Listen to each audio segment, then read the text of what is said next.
जय श्री राम, जय हनुमान जी। पिछले अध्याय में लंका कांड में हमने सुना कि रावण ने विभीषण को लात मारकर लंका से बाहर निकाल दिया है और विभीषण भगवान राम की शरण में आ गए हैं और भगवान राम ने विभीषण को लंका का राज तिलक भी दे दिया है। अब आगे सुनते हैं कि क्या होता है। एक शाम भगवान राम सुबेल पर्वत की सुंदर चोटी पर बैठे हुए थे। आनंदगण प्रभु आकाश की ओर देखकर विभीषण से बोले कि दक्षिण की दिशा की ओर देखो, बादल कैसे उमड़ रहे हैं, बिजली भी चमक रही है और बादल मीठी मीठी गर्जना भी कर रहे हैं, कहीं ओलों की वर्षा तो नहीं हो रही। तब विभीषण बोला, हे प्रभु, ये बादलों की गर्जना नहीं है और ना ही बिजली की चमक है, ये तो लंका के एक शिखर पर रावण का अखाड़ा है। उनके सिर के ऊपर छतर है और बादल की श्याम घटा है। मंदोदरी के कानों की कुंडल ही बिजली की तरह चमक रहे हैं। वहां भांति भांति के ताल मृदंग आदि बजते हैं, जिनकी अनुपम ध्वनि से मेघ गर्जना करते हैं। ऐसा सुनकर प्रभु मुस्कुराए और उन्होंने रावण को अभिमानी समझकर उसे चुनौती देने के लिए एक बाण छोड़ा। उस एक बाण से छत्र, मुकुट और कुंडल सबके देखते ही देखते पृथ्वी पर गिर पड़े। परंतु ये मर्म किसी ने न जाना कि यह सब हुआ कैसे है। ऐसी करनी करके बाण वापिस तरकस में आ गया। सब सोचने लगे, ना तो भूचाल आया है, ना ही आंधी आई है, ना ही कोई अस्त्र और शस्त्र दिखाई दे रहा है। यह तो कोई बहुत भारी अपशकुन हुआ है। रावण ने जब देखा कि उसकी सारी सभा भयभीत हो रही है, तो वह बात बनाकर कहने लगा, जिसके सिर कटकर गिरने पर भी शुभ होता है, अब उस रावण का मुकुट गिरना भी आपको अपशगुन लग रहा है। रावण ने सभासदों से कहा, जाओ, सब अपने अपने घर जाओ और जाकर शयन करो। तब सभी सदस्य सिर निभाकर अपने अपने घर को चल दिए। किंतु जब से करण फूल पृथ्वी पर गिरा था, मंदोदरी के आंखों से आंसू रुकने का नाम ही नहीं ले रहे थे। वह कहने लगी, हे प्राणनाथ, हे प्राणपति, मेरी विनती सुनो। हे नाथ, आप राम से विरोध मत करो। रघुकुल के स्वामी राम विश्व रूप हैं, वे विभु विश्वव्यापी हैं। मेरी बात पर आप विश्वास कीजिए। उनके वंदन प्रत्येक अंग में सभी ब्रह्मांडों का निवास है, ऐसी वेद कल्पना करते हैं। जिनके पद से पाताल, शीश से ब्रह्मलोक और प्रत्येक अंग से अन्य सभी लोग, भृक्ति से भयंकर काल, नयन से सूर्य और चंद्रमा, केश से बादल और नासिका से दोनों अश्विनी कुमार और पलकों से दिन और रात, कानों से 10 दिशाएं, श्वासों से पवन और वाणी से वेद उत्पन्न हुए हों, ऐसे विश्व प्रकाश विभू से द्वेष करना आपके अनुकूल नहीं है। जिनका अहम भाव शिव है, बुद्धि अजन्मा विधाता और मन चंद्रमा है और चित्त ही चैतन्य सूर्य के सदृश प्रकाशित है। सो ऐसा विचार कर हे प्राणपति, तुम प्रभु से वैर ना करो, उनसे प्रेम करो, मेरा सुहाग समाप्त मत करो। मंदोदरी के समझाने का रावण पर कुछ भी असर नहीं हुआ। जैसे बादल चाहे अमृत की वर्षा ही क्यों ना करें, बेंत के फूल पर फल नहीं लगते हैं, ऐसे ही मूर्ख का हृदय कभी नहीं चेतता, चाहे उसे ब्रह्मा और शिव जैसे गुरु ही क्यों ना मिल जाए। यहाँ प्रातः प्रभु राम जागे और अपने मंत्री और सभासदों को बुलाया और उनसे पूछा कि अब आगे क्या उपाय करना चाहिए। तब जम्मू प्रदेश के राजा और भगवान राम के मंत्री जामवंत जी ने सिर झुकाकर कहा, आप सबके हृदय की बात जानने वाले हैं। हे प्रभु, आप बल, बुद्धि, तेज, धर्म और सर्वगुणों से उत्पन्न करने वाले हैं। मैं अपनी बुद्धि से एक मंत्र कहता हूँ कि आप अंगद को दूत बनाकर भेजिए। यह मंत्र सभी को अच्छा लगा। भगवान राम ने अंगद से कहा, हे बाली के पुत्र अंगद, तुम बल और बुद्धि में गुणों का घर हो। हे तात, तुम लंका जाओ, यह मेरा काम है। मैं तुमसे अधिक क्या कहूँ। मैं जानता हूँ तुम परम चतुर हो। तुम रावण से ऐसी बात करना जिससे हमारा काम हो जाए और उसका भला हो जाए। हे नाथ, आपके सभी कार्य स्वयं ही सिद्ध हो जाते हैं, परंतु आपने अपने स्वभाव के कारण मुझे इतना आदर दिया है जितना आप अपने सभी भक्तों को देते हैं। अंगद अपने ऊपर प्रभु को अति दयावान देखकर बहुत प्रसन्न हुआ। वह पुलकायमान हो गया। प्रभु के चरणों में वंदना करके, उनकी कृपा को अपने हृदय में धारण करके तथा उन्हें सिर निभाकर अंगद चल पड़ा है। अंगद स्वभाव से बहुत ही निडर योद्धा और साहसी है। उसने नगर में प्रवेश करते ही एक निशाचर को भेजकर रावण को सूचना दी। रावण सुनकर बोला, ले आओ, मैं देखूं तो सही कहाँ का वानर है। रावण की आज्ञा पाकर बहुत से दूर डरते डरते चले और हाथी के समान पर्वतकार बलशाली अंगद को बुलाकर ले आए। अंगद ने रावण को कैसा देखा, जैसे काला पर्वत हो।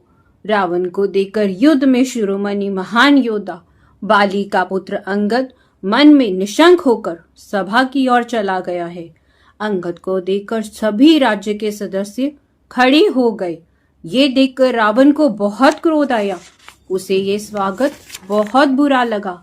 सभा के स्वागत करने पर अंगद सिर निभाकर प्रभु का नाम सिमरन कर सभा में इस प्रकार बैठ गया जैसे मतवाले हाथियों के झुंड में कोई शेर आकर बैठ गया हो। रावण ने पूछा, कहाँ के दूत हो?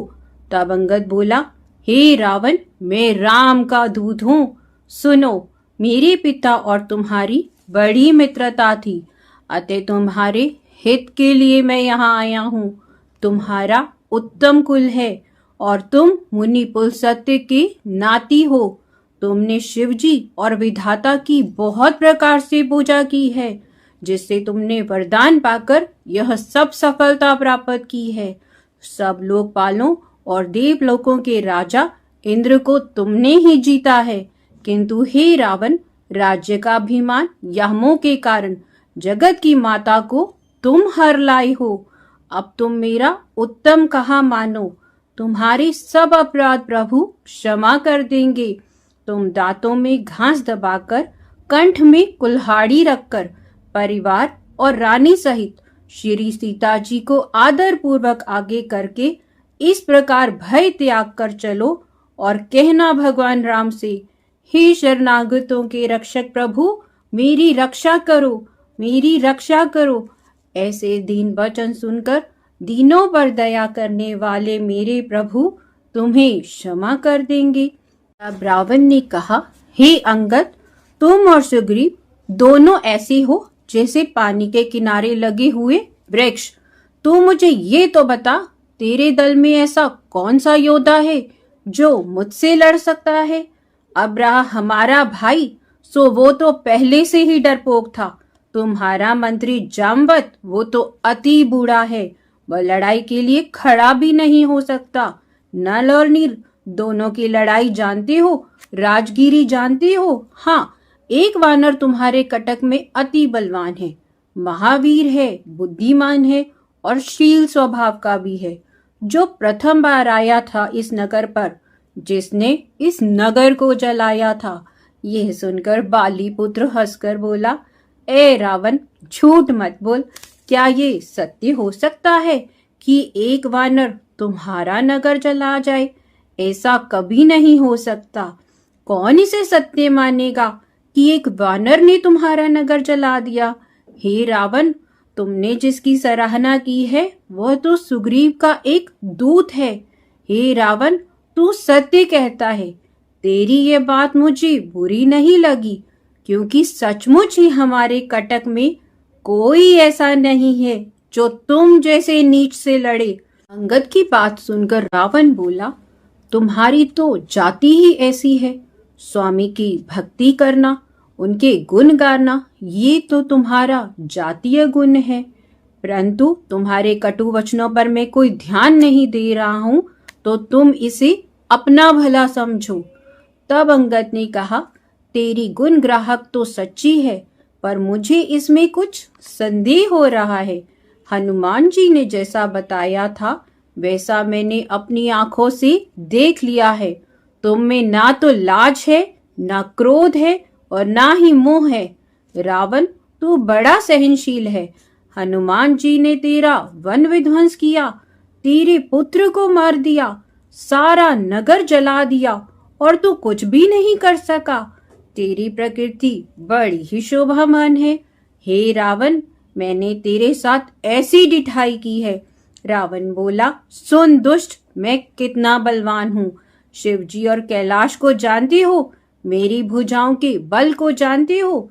मैंने सिर काट काट कर उनकी पूजा की है। अपने हाथ से सिर काट कर पूजा करने वाले रावण को छोटा कहता है और मनुष्य की गुण गाता है।